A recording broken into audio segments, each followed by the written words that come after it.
Om Shanti 2 October 2025 प्रातः मुरली शिव भगवानकर मधुर महावाक्य। शिव बाबा कहते मिठे बच्चे सबुठारु मधुर अक्षर हैला बाबा।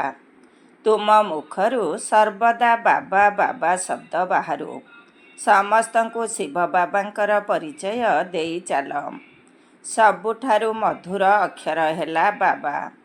तुम मुखरु सर्वदा बाबा बाबा शब्द बाहरु समस्तंकु शिव बाबांकर परिचय देई चाल। आजिर प्रश्न, सत्य जुगरे मनुष्यंक ठारु जीवजंतु पर्यंत केही भी रोगी हेबे नाही, काहींकी? सत्य जुगरे मनुष्यंक ठारु जीवजंतु पर्यंत केही भी रोगी हेबे नाही, काहींकी? उत्तर, काहींकी ना संगम जुगरे बाबा समस्त आत्मा मानकर एवं बेहद सृष्टिर एपरी ऑपरेशन करि देउछंती जाहाकि रोगर चिन्ह वर्ण ही रहुनाही। कारण बाबा हेउछंती अविनाशी सर्जन अर्थात डाक्तर। वर्तमान सारा सृष्टि जाहाकि रोगी होई जाइछि, ସେହି ସୃଷ୍ଟିରେ ପୁଣି ଦୁଃଖର କୌଣସି ଚିହ୍ନ ବର୍ଣ୍ଣ ରହିବ ନାହିଁ। ଏଠାର ଦୁଃଖରୁ ମୁକ୍ତ ରହିବା ପାଇଁ ବହୁତ ବହୁତ ବାହାଦୁର ହେବାକୁ ପଡ଼ିବ। ଗୀତ ତୁମ୍ନେ ପାକେ ହମ୍ନେ ଜହାନ ପାଲିଆ। ଓମ୍ ଶାନ୍ତି 2 ଥର ଓମ୍ ଶାନ୍ତି ମଧ୍ୟ କହିପାରିବ। ଏହାଦ୍ୱାରା ଆତ୍ମା ନିଜର ପରିଚୟ ଦେଉଛି। ମୁଁ ଆତ୍ମା ଶାନ୍ତ ସ୍ୱରୂପ। ଆତ୍ମାର ନିବାସ ସ୍ଥାନ ଶାନ୍ତିଧାମ ଅଟେ ଏବଂ ଆମେ ସମସ୍ତେ ବାବାଙ୍କର ସନ୍ତାନ। ସବୁ ଆତ୍ମାମାନେ ଓମ୍ କହୁଛନ୍ତି। ସେଠାରେ ଆମେ ସମସ୍ତେ ଭାଇ ଭାଇ, ପୁଣି ଏଠାରେ ଭାଇ ଭଉଣୀ ହେଉଛୁ। ଏବେ ଭାଇ ଭଉଣୀରୁ ସମ୍ପର୍କ ଆରମ୍ଭ ହେଉଛି। ବାବା ବୁଝାଉଛନ୍ତି ସମସ୍ତେ ମୋର ସନ୍ତାନ। ବ୍ରହ୍ମାଙ୍କର ମଧ୍ୟ ତୁମେ ସନ୍ତାନ, ସେଥିପାଇଁ ଭାଇ ଭଉଣୀ ଅଟ। ତୁମର ଆଉ କୌଣସି ସମ୍ବନ୍ଧ ନାହିଁ। ପ୍ରଜାପିତାଙ୍କର ସନ୍ତାନ ବ୍ରହ୍ମା କୁମାର କୁମାରୀ ଅଟ। ପୁରୁଣା ଦୁନିଆକୁ ପରିବର୍ତ୍ତନ କରିବା ପାଇଁ ବର୍ତ୍ତମାନ ବାବା ହିଁ ଆସୁଛନ୍ତି। ବାବା ବ୍ରହ୍ମାଙ୍କ ଦ୍ୱାରା ହିଁ ପୁଣି ନୂଆ ସୃଷ୍ଟି ରଚନା କରୁଛନ୍ତି। ବ୍ରହ୍ମାଙ୍କ ସହିତ ମଧ୍ୟ ସମ୍ବନ୍ଧ ରହିଛି ନା? ଏହି ଯୁକ୍ତି ମଧ୍ୟ କେତେ ଭଲ। ତୁମେ ସମସ୍ତେ ବ୍ରହ୍ମା କୁମାର କୁମାରୀ। ନିଜକୁ ଆତ୍ମା ଅନୁଭବ କରି ବାବାଙ୍କୁ ମନେ ପକାଇ ପରସ୍ପର ଭାଇ ଭଉଣୀ ଭାବିବା ଦରକାର। ବେକାରୀ ଦୃଷ୍ଟି ରଖିବା ଅନୁଚିତ। ଏଠାରେ ତ କୁମାର କୁମାରୀମାନେ ଯେତେ ବଡ଼ ହୁଅନ୍ତି ଆଖି ମଧ୍ୟ କ୍ରିମିନାଲ ହୋଇଯାଏ, ପୁଣି ବିକାରୀ କାର୍ଯ୍ୟ କରିଥାନ୍ତି। ରାବଣ ରାଜ୍ୟରେ ବିକାରୀ କାର୍ଯ୍ୟ ହୋଇଥାଏ। ସତ୍ୟ ଯୁଗରେ ବିକାରୀ କାର୍ଯ୍ୟ ହୁଏ ନାହିଁ। ବିକାରୀ ଅକ୍ଷର ହିଁ ନଥାଏ। ଏଠାରେ ତ ବହୁତ ବିକାରୀ କାର୍ଯ୍ୟ ହେଉଛି। ସେମାନଙ୍କ ପାଇଁ ପୁଣି କୋର୍ଟ ଆଦି ମଧ୍ୟ ରହିଛି। ସେଠାରେ କୋର୍ଟ ଆଦି ରହେ ନାହିଁ। ଆଶ୍ଚର୍ଯ୍ୟର କଥା ଅଟେ ନା? ନା ପୁଲିସ, ନା ଜେଲ, ନା ଚୋର ଆଦି ରହିବେ। ଏସବୁ ଦୁଃଖର କଥା ଯାହା ଏଠାରେ ହିଁ ହେଉଛି। ସେଥିପାଇଁ ପିଲାମାନଙ୍କୁ ବୁଝାଯାଉଛି ଏହା ତ ହେଉଛି ହାର ଜିତ୍ ଏବଂ ସୁଖ ଦୁଃଖର ଖେଳ। ଏହାକୁ ମଧ୍ୟ ତୁମେ ହିଁ ବୁଝୁଛ। ଗାୟନ ରହିଛି ମାୟାଠାରୁ ହାରିବା ପରାଜୟ ଅଟେ। ବାବା ଆସି ଅଧାକଳ୍ପ ପର୍ଯ୍ୟନ୍ତ ମାୟା ଉପରେ ବିଜୟ ପ୍ରାପ୍ତ କରାଉଛନ୍ତି। ପୁଣି ଅଧାକଳ୍ପ ମାୟାଠାରୁ ହାରିବାକୁ ପଡ଼ୁଛି। ଏହା କୌଣସି ନୂଆ କଥା ନୁହେଁ। ଏହା ତ ସାଧାରଣ ପାଇ ପଇସାକର ଖେଳ। ପୁଣି ମୋତେ ମନେ ପକାଇ ନିଜର ରାଜ୍ୟଭାଗ୍ୟ ଅଧାକଳ୍ପ ପାଇଁ ନେଉଛ। ରାବଣ ରାଜ୍ୟରେ ମୋତେ ଭୁଲି ଯାଇଥାଅ। ରାବଣ ଶତ୍ରୁ ଅଟେ। ତାକୁ ପ୍ରତ୍ୟେକ ବର୍ଷ ଭାରତବାସୀ ହିଁ ଜଳାଇଥାନ୍ତି। ଯେଉଁ ଦେଶରେ ବହୁତ ଭାରତବାସୀ ଥିବେ ସେଠାରେ ମଧ୍ୟ ଜଳାଉଥିବେ। କହନ୍ତି ଏହା ଭାରତବାସୀମାନଙ୍କର ଧର୍ମର ଉତ୍ସବ ଅଟେ। ଦଶହରା ପାଳନ କରୁଥିବାରୁ ପିଲାମାନଙ୍କୁ ସେ ସମ୍ବନ୍ଧରେ ବୁଝାଇବାକୁ ହେବ। ସେସବୁ ତ ହଦର କଥା। ବର୍ତ୍ତମାନ ତ ସାରା ବିଶ୍ୱରେ ରାବଣ ରାଜ୍ୟ ଚାଲିଛି। କେବଳ ଲଙ୍କାରେ ନୁହେଁ, ବିଶ୍ୱ ତ ବହୁତ ବଡ଼ ଅଟେ ନା? ବାବା ବୁଝାଉଛନ୍ତି ଯେ ଏହି ସାରା ସୃଷ୍ଟି ସାଗର ଉପରେ ଛିଡ଼ା ହୋଇଛି। ମନୁଷ୍ୟ କହୁଛନ୍ତି ତଳେ ଏକ ବଳଦ ଅଥବା ଗାଈ ଅଛି, ଯାହାର ସିଂହ ଉପରେ ସୃଷ୍ଟି ଛିଡ଼ା ହୋଇଛି। ପୁଣି ଥକିଗଲେ ସିଂହ ବଦଳାଇଥାନ୍ତି। ବାସ୍ତବରେ ଏପରି କଥା ତ ନୁହେଁ। ପୃଥିବୀ ତ ପାଣି ଉପରେ ଅଛି। ଚତୁର୍ଦିଗରେ ପାଣି ହିଁ ପାଣି ରହିଛି। ବର୍ତ୍ତମାନ ସାରା ଦୁନିଆରେ ରାବଣ ରାଜ୍ୟ ରହିଛି। ପୁଣି ରାମ ଅଥବା ଈଶ୍ୱରୀୟ ରାଜ୍ୟ ସ୍ଥାପନ କରିବା ନିମନ୍ତେ ବାବାଙ୍କୁ ଆସିବାକୁ ପଡ଼ୁଛି। କେବଳ ଈଶ୍ୱର କହିବା ଦ୍ୱାରା କହିଦେଉଛନ୍ତି ଯେ ଈଶ୍ୱର ସର୍ବଶକ୍ତିମାନ ଅଟନ୍ତି, ସବୁ କିଛି କରିପାରିବେ। ଫାଲତୁ ମହିମା ହୋଇଯାଉଛି। ବାବାଙ୍କ ସହ ଏତେ ସ୍ନେହ ରହୁନାହିଁ। ଏଠାରେ ଈଶ୍ୱରଙ୍କୁ ବାବା ବୋଲି କୁହାଯାଉଛି। ବାବା କହିବା ଦ୍ୱାରା ସମ୍ପତ୍ତି ମିଳିବା କଥା ଆସୁଛି। ଶିବ ବାବା କହୁଛନ୍ତି ସର୍ବଦା ବାବା ବାବା କହିବା ଦରକାର। ଈଶ୍ୱର ଅଥବା ପ୍ରଭୁ ଆଦି ଅକ୍ଷର ଭୁଲିଯିବା ଉଚିତ। ବାବା କହୁଛନ୍ତି ମାମେକମ ଅର୍ଥାତ୍ ମୋତେ ମନେ ପକାଅ। ପ୍ରଦର୍ଶନୀ ଆଦିରେ ଯେବେ ବୁଝାଉଛ, ତେବେ ଘଡ଼ିକୁ ଘଡ଼ି ଶିବ ବାବାଙ୍କର ପରିଚୟ ଦିଅ। ଏକମାତ୍ର ଶିବ ବାବା ସର୍ବୋଚ୍ଚ ଅଟନ୍ତି, ଯାହାକୁ ଗଡ୍ ଫାଦର ବୋଲି କୁହାଯାଉଛି। ବାବା ଅକ୍ଷର ସବୁଠାରୁ ମିଠା ଅଟେ। ଶିବ ବାବା ମୁଖରୁ ବାହାରୁ। ମୁଖ ମନୁଷ୍ୟମାନଙ୍କର ରହିଛି। ଗାଈ ମୁଖରୁ ଏ ଶବ୍ଦ ବାହାରି ପାରିବ ନାହିଁ। ତୁମେ ହେଉଛ ଶିବ ଶକ୍ତି। ତୁମ ମୁଖ କମଳରୁ ଜ୍ଞାନ ଅମୃତ ବାହାରୁଛି। ତୁମର ନାମ ପ୍ରସିଦ୍ଧ କରିବା ପାଇଁ ଗୋମୁଖ କହିଦେଇଛନ୍ତି। ଗଙ୍ଗା ନିମନ୍ତେ ଏପରି କହିବେ ନାହିଁ। ମୁଖ କମଳରୁ ବର୍ତ୍ତମାନ ଅମୃତ ଝରୁଛି। ଜ୍ଞାନ ଅମୃତ ପିଇ ପୁଣି ବିଷ ପିଇପାରିବେ ନାହିଁ। ଅମୃତ ପିଇବା ଦ୍ୱାରା ତୁମେ ଦେବତା ହେଉଛ। ଏବେ ମୁଁ ଆସିଛି ଅସୁରମାନଙ୍କୁ ଦେବତା କରାଇବା ପାଇଁ। ତୁମେ ଏବେ ଦୈବୀ ସମ୍ପ୍ରଦାୟ ହେଉଛ। ସଙ୍ଗମ ଯୁଗ କେବେ କିପରି ହେଉଛି ଏକଥା ମଧ୍ୟ କାହାକୁ ଜଣା ନାହିଁ। ତୁମେ ଜାଣିଛ ଯେ ଆମେ ବ୍ରହ୍ମା କୁମାର କୁମାରୀ ପୁରୁଷୋତ୍ତମ ସଙ୍ଗମ ଯୁଗୀ ଅଟୁ। ବାକି ସମସ୍ତ ମନୁଷ୍ୟ କଳିଯୁଗୀ ଅଟନ୍ତି। ତୁମର ସଂଖ୍ୟା କେତେ କମ୍। ତୁମ ପାଖରେ କଳ୍ପବୃକ୍ଷର ଜ୍ଞାନ ମଧ୍ୟ ରହିଛି। ବୃକ୍ଷ ପ୍ରଥମେ ଛୋଟ ହୋଇ ପରେ ବୃଦ୍ଧି ହୋଇଥାଏ। କେତେ ଉଦ୍ଭାବନ ବାହାର କରୁଛନ୍ତି ଯେ ପିଲା କିପରି କମ୍ ଜନ୍ମ ହେବେ। କିନ୍ତୁ ମନୁଷ୍ୟ କିଛି ଚାହୁଁଛି, ହେଉଛି ଅନ୍ୟ କିଛି। ସମସ୍ତଙ୍କର ମୃତ୍ୟୁ ତ ହେବ ନିଶ୍ଚୟ। ମନେକର ଫସଲ ବହୁତ ଭଲ ହୋଇଥିବ, କିନ୍ତୁ ଅଧିକ ବର୍ଷା ହେବା ଦ୍ୱାରା କେତେ କ୍ଷତି ହୋଇଯାଉଛି। ପ୍ରାକୃତିକ ବିପର୍ଯ୍ୟୟକୁ ତ କେହି ଜାଣିନଥାନ୍ତି। ଏଠାରେ ତ କୌଣସି କଥାର ଠିକଣା ନାହିଁ। କେଉଁଠି କେଉଁଠି ଫସଲ ଉପରେ ଯଦି ବରଫ ପଡ଼ୁଛି, ତେବେ କେତେ କ୍ଷତି ହୋଇଯାଉଛି। ବର୍ଷା ନହେଲେ ମଧ୍ୟ କ୍ଷତି। ଏହାକୁ ପ୍ରାକୃତିକ ବିପର୍ଯ୍ୟୟ କୁହାଯାଉଛି। ଏସବୁ ତ ବହୁତ ହେବ। ଏଥିରୁ ବଞ୍ଚିବା ନିମନ୍ତେ ବହୁତ ବାହାଦୁର ହେବାକୁ ପଡ଼ିବ। କାହାର ଅପରେସନ ହେଲେ କେତେକ ଏସବୁ ଦେଖିପାରନ୍ତି ନାହିଁ। ଦେଖିବା ମାତ୍ରେ ହିଁ ବେହୋସ ହୋଇଯାଆନ୍ତି। ବର୍ତ୍ତମାନ ଏହି ସାରା ଛି ବିକାରୀ ସୃଷ୍ଟିର ଅପରେସନ ହେବ। ବାବା କହୁଛନ୍ତି ମୁଁ ଆସି ସମସ୍ତଙ୍କର ଅପରେସନ କରୁଛି। ବର୍ତ୍ତମାନ ସମଗ୍ର ସୃଷ୍ଟି ରୋଗୀ ହୋଇଯାଇଛି। ବାବାଙ୍କର ନାମ ମଧ୍ୟ ଅବିନାଶୀ ସର୍ଜନ ଅଟେ। ସେ ସାରା ବିଶ୍ୱର ଅପରେସନ କରିଦେବେ। ଫଳରେ ବିଶ୍ୱବାସୀଙ୍କୁ କେବେ ଦୁଃଖ ହେବ ନାହିଁ। କେତେ ବଡ଼ ସର୍ଜନ ଅଟନ୍ତି। ଆତ୍ମାମାନଙ୍କର ଅପରେସନ ସହିତ ବେହଦ ସୃଷ୍ଟିର ମଧ୍ୟ ଅପରେସନ କରିବା ବାଲା ଅଟନ୍ତି। ସେଠାରେ ମନୁଷ୍ୟ କ'ଣ, ଜୀବଜନ୍ତୁ ମଧ୍ୟ ରୋଗୀ ହେବେ ନାହିଁ। ବାବା ବୁଝାଉଛନ୍ତି ମୋର ଏବଂ ପିଲାମାନଙ୍କର ଅଭିନୟ କ'ଣ। ଏହାକୁ କୁହାଯାଉଛି ରଚନାର ଆଦି ମଧ୍ୟ ଅନ୍ତର ଜ୍ଞାନ, ଯାହା ତୁମେ ହିଁ ଗ୍ରହଣ କରୁଛ। ପିଲାମାନଙ୍କର ପ୍ରଥମେ ଏହି ଖୁସି ରହିବା ଉଚିତ। ଆଜି ସତ ଗୁରୁବାର ଅଟେ। ସର୍ବଦା ସତ କହିବା ଉଚିତ।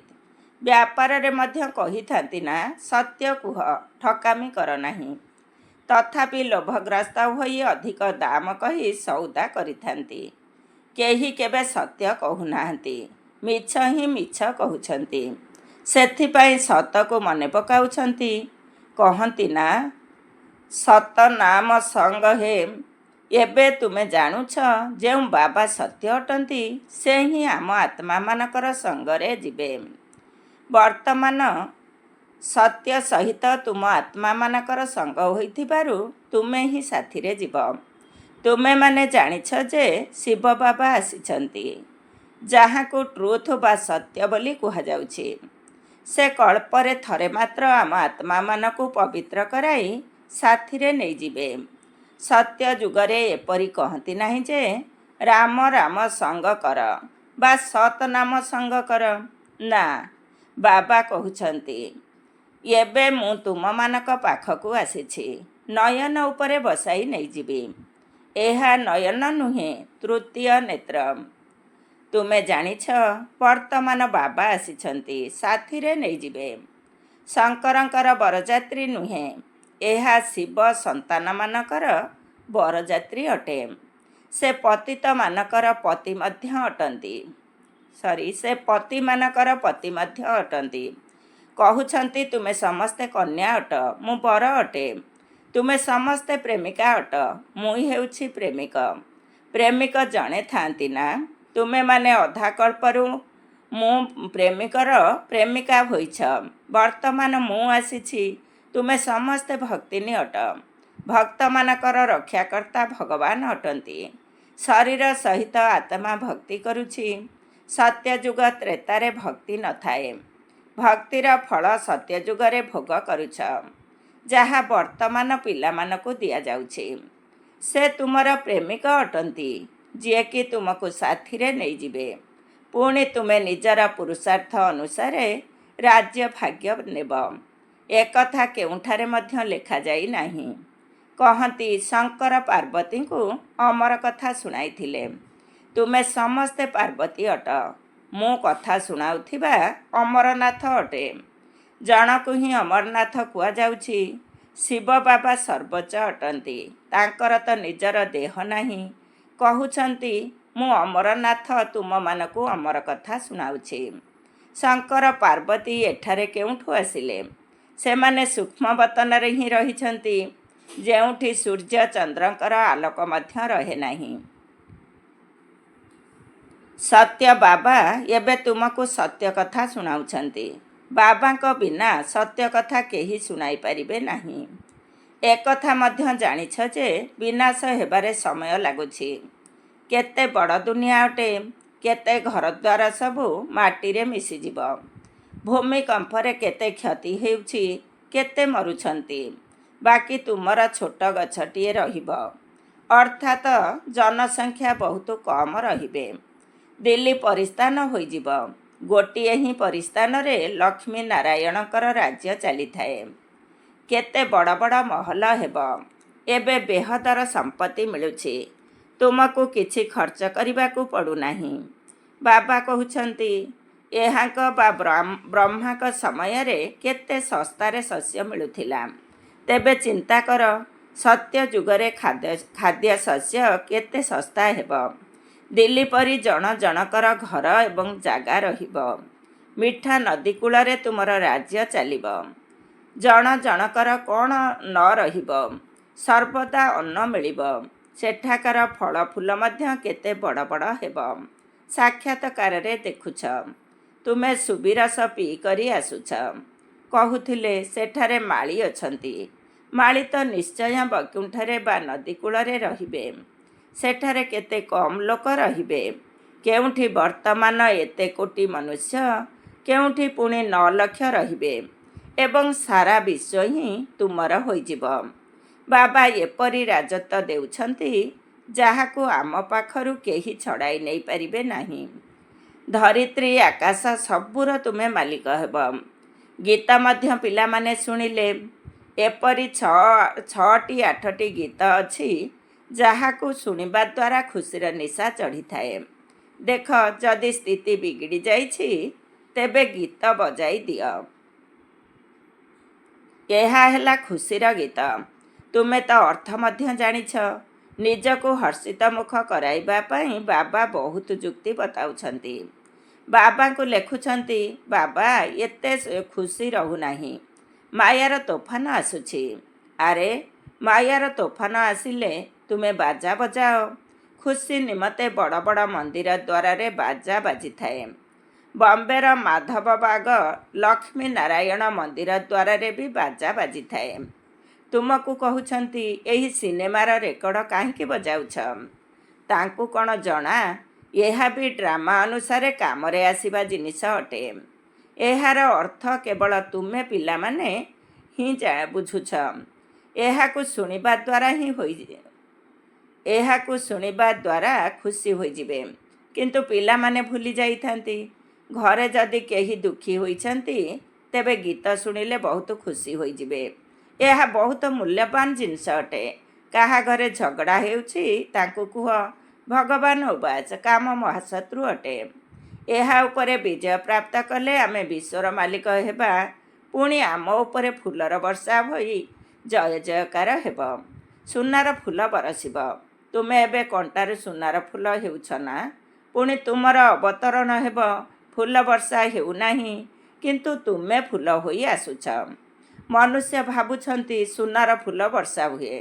ଜଣେ ରାଜକୁମାର ବିଦେଶ ଗଲେ, ସେଠାରେ ପାର୍ଟି ଦେଇଥିଲେ। ତାଙ୍କ ପାଇଁ ସୁନାର ଫୁଲ ଗଢ଼ାଇଥିଲେ। ସମସ୍ତଙ୍କ ଉପରେ ସୁନାର ଫୁଲ ବର୍ଷା କଲେ। ଖୁସିରେ ଏତେ ଖାତିରି କଲେ। ଖାଣ୍ଟି ସୁନାର ଫୁଲ ଗଢ଼ାଇଥିଲେ। ବାବା ତାଙ୍କ ରାଜ୍ୟ ଆଦିକୁ ମଧ୍ୟ ଭଲ ଭାବରେ ଜାଣିଛନ୍ତି। ବାସ୍ତବରେ ତୁମେ ଫୁଲ ହୋଇ ଆସିଥାଅ। ସୁନାର ଫୁଲ ହୋଇ ତୁମେ ଉପରୁ ଓହ୍ଲାଉଛ। ତୁମ ପିଲାଙ୍କୁ ବିଶ୍ୱ ବାଦଶାହୀର କେତେ ଲଟେରୀ ମିଳୁଛି। ଯେପରି ଲୌକିକ ପିତା ନିଜ ସନ୍ତାନକୁ କହିଥାନ୍ତି, ତୁମ ପାଇଁ ଏସବୁ ଜିନିଷ ଆଣିଛି। ତେବେ ସନ୍ତାନ କେତେ ଖୁସି ହୋଇଥାଏ। ବାବା ମଧ୍ୟ କହୁଛନ୍ତି, ପିଲାମାନେ, ମୁଁ ତୁମ ପାଇଁ ସ୍ୱର୍ଗ ଆଣିଛି। ତୁମେ ସେଠାରେ ରାଜତ୍ୱ କରିବ। ତେଣୁ କେତେ ଖୁସି ହେବା ଉଚିତ। କାହାକୁ ଛୋଟ ଉପହାର ଦେଲେ କହିଥାନ୍ତି, ବାବା, ଆପଣ ତ ଆମକୁ ବିଶ୍ୱର ବାଦଶାହୀ ଦେଉଛନ୍ତି। ଏହି ଉପହାର କ'ଣ ହେବ? ବାବା କହୁଛନ୍ତି, ଆରେ, ଶିବ ବାବାଙ୍କ ସ୍ମୃତି ଥିବା ଜିନିଷ ସଙ୍ଗରେ ରହିଲେ ତ ଶିବ ବାବା ମନେ ରହିବେ ଏବଂ ତୁମକୁ ମଧ୍ୟ ପଦ୍ମର ଭାଗ୍ୟ ମିଳିଯିବ। ଆଚ୍ଛା, ମିଠା ମିଠା ଶିଖିଲଧେ ସନ୍ତାନମାନଙ୍କ ପ୍ରତି ମାତା ପିତା ବାପ ଦାଦାଙ୍କର ମଧୁର ସ୍ନେହ ସମ୍ପନ୍ନ ଶୁଭେଚ୍ଛା ଏବଂ ସୁପ୍ରଭାତ। ଆତ୍ମିକ ପିତାଙ୍କର ଆତ୍ମିକ ସନ୍ତାନମାନଙ୍କୁ ନମସ୍ତେ। ଆମ ଆତ୍ମିକ ସନ୍ତାନମାନଙ୍କର ଆତ୍ମିକ ମାତା ପିତା ବାପ ଦାଦାଙ୍କୁ ନମସ୍ତେ ନମସ୍ତେ, ସୁପ୍ରଭାତ। ଓମ୍ ଶାନ୍ତି। ଧାରଣା ପାଇଁ ମୁଖ୍ୟ ସାର 1 ନମ୍ବର। ସତ୍ୟ ପିତାଙ୍କ ସଙ୍ଗରେ ଘରକୁ ଫେରିଯିବାକୁ ହେବ। ସେଥିପାଇଁ ସର୍ବଦା ସଚା ହୋଇ ରହିବାକୁ ହେବ। କେବେ ହେଲେ ମିଛ କହିବାର ନାହିଁ। 2 ନମ୍ବର। ଆମେ ବ୍ରହ୍ମା ବାବାଙ୍କର ସନ୍ତାନ, ପରସ୍ପର ଭାଇ ଭଉଣୀ ଅଟୁ। ସେଥିପାଇଁ କୌଣସି ବିକାରୀ କାର୍ଯ୍ୟ କରିବାର ନାହିଁ। ଭାଇ ଭାଇ ଏବଂ ଭାଇ ଭଉଣୀ ବ୍ୟତୀତ ଅନ୍ୟ କୌଣସି ସମ୍ବନ୍ଧର ସ୍ମୃତି ନ ରହୁ। ଆଜିର ବରଦାନ। ଯୋଗର ଶକ୍ତି ଦ୍ୱାରା ନିଜର ବା ଅନ୍ୟମାନଙ୍କର ଶ୍ରେଷ୍ଠ ପୁରୁଷାର୍ଥର ଗତିବିଧିକୁ ଜାଣିପାରୁଥିବା ମାଷ୍ଟର ତ୍ରିକାଳଦର୍ଶୀ ଭବ। ଯୋଗର ଶକ୍ତି ଦ୍ୱାରା ନିଜର ବା ଅନ୍ୟମାନଙ୍କର ଶ୍ରେଷ୍ଠ ପୁରୁଷାର୍ଥର ଗତିବିଧିକୁ ଜାଣିପାରୁଥିବା ମାଷ୍ଟର ତ୍ରିକାଳଦର୍ଶୀ ଭବ। ଡିଟେଲ୍ସ। ଯେପରି ବୈଜ୍ଞାନିକମାନେ ପୃଥିବୀ ପୃଷ୍ଠରୁ ମହାକାଶକୁ ଯାଉଥିବା ମହାକାଶ ଯାତ୍ରୀମାନଙ୍କର ସମସ୍ତ ଗତିବିଧିକୁ ଜାଣିପାରନ୍ତି, ସେହିପରି ତୁମେ ତ୍ରିକାଳଦର୍ଶୀ ପିଲାମାନେ ଶାନ୍ତିର ଶକ୍ତି ଅର୍ଥାତ୍ ଯୋଗର ଶକ୍ତି ଦ୍ୱାରା ନିଜର ବା ଅନ୍ୟମାନଙ୍କର ଶ୍ରେଷ୍ଠ ପୁରୁଷାର୍ଥ ବା ସ୍ଥିତିର ଗତିବିଧିକୁ ସ୍ପଷ୍ଟ ଜାଣିପାରିବ। ଦିବ୍ୟ ବୁଦ୍ଧି ସମ୍ପନ୍ନ ହେବା ଦ୍ୱାରା ଯୋଗର ଶୁଦ୍ଧ ସଂକଳ୍ପରେ ସ୍ଥିତ ହେବା ଦ୍ୱାରା ତ୍ରିକାଳଦର୍ଶୀ ଭବର ବରଦାନ ପ୍ରାପ୍ତ ହୋଇଥାଏ ଏବଂ ନୂଆ ନୂଆ ଯୋଜନାଗୁଡ଼ିକୁ କାର୍ଯ୍ୟକାରୀ କରିବା ପାଇଁ ସ୍ୱତଃ ଭାବରେ ବୁଦ୍ଧିରେ ପ୍ରକଟ ହୋଇଯାଏ। ଆଜିର ସ୍ଲୋଗାନ। ଯଦି ସମସ୍ତଙ୍କର ସହଯୋଗୀ ହେବ, ତେବେ ସମସ୍ତଙ୍କଠାରୁ ସ୍ୱତଃ ସ୍ନେହ ପ୍ରାପ୍ତ ହୋଇଚାଲିବ। ଯଦି ସମସ୍ତଙ୍କର ସହଯୋଗୀ ହେବ, ତେବେ ସମସ୍ତଙ୍କଠାରୁ ସ୍ୱତଃ ସ୍ନେହ ପ୍ରାପ୍ତ ହୋଇ ଚାଲିବ। ଓମ୍ ଶାନ୍ତି। ଆଜିର ଅବ୍ୟକ୍ତ ଇଶାରେ। ନିଜ ପ୍ରତି ଏବଂ ସମସ୍ତଙ୍କ ପ୍ରତି ନିଜର ସଂକଳ୍ପ ଦ୍ୱାରା ଯୋଗର ଶକ୍ତିଗୁଡ଼ିକୁ ପ୍ରୟୋଗ କର। କେହି ବି ଏଭଳି କହିପାରିବ ନାହିଁ ଯେ ମୋତେ ତ ସେବାର ସୁଯୋଗ ମିଳୁନାହିଁ। ଯଦି କେହି ବାଣୀ ଦ୍ୱାରା ସେବା କରିପାରୁ ନାହିଁ, ତେବେ ନିଜର ମାନସିକ ସ୍ଥିତିର ବାୟୁମଣ୍ଡଳ ଦ୍ୱାରା ସୁଖର ବୃତ୍ତି, ସୁଖମୟ ସ୍ଥିତି ଦ୍ୱାରା ସେବା କର। ଯଦି ସ୍ୱାସ୍ଥ୍ୟ ଠିକ୍ ନାହିଁ, ତେବେ ଘରେ ବସି ମଧ୍ୟ ସହଯୋଗୀ ହୁଅ। ଏଥିପାଇଁ କେବଳ ମନ ଭିତରେ ଶୁଦ୍ଧ ସଂକଳ୍ପର ଷ୍ଟକ୍ ଜମା କର। ଶୁଭ ଭାବନାରେ ସମ୍ପନ୍ନ ହୁଅ। ଓମ୍ ଶାନ୍ତି।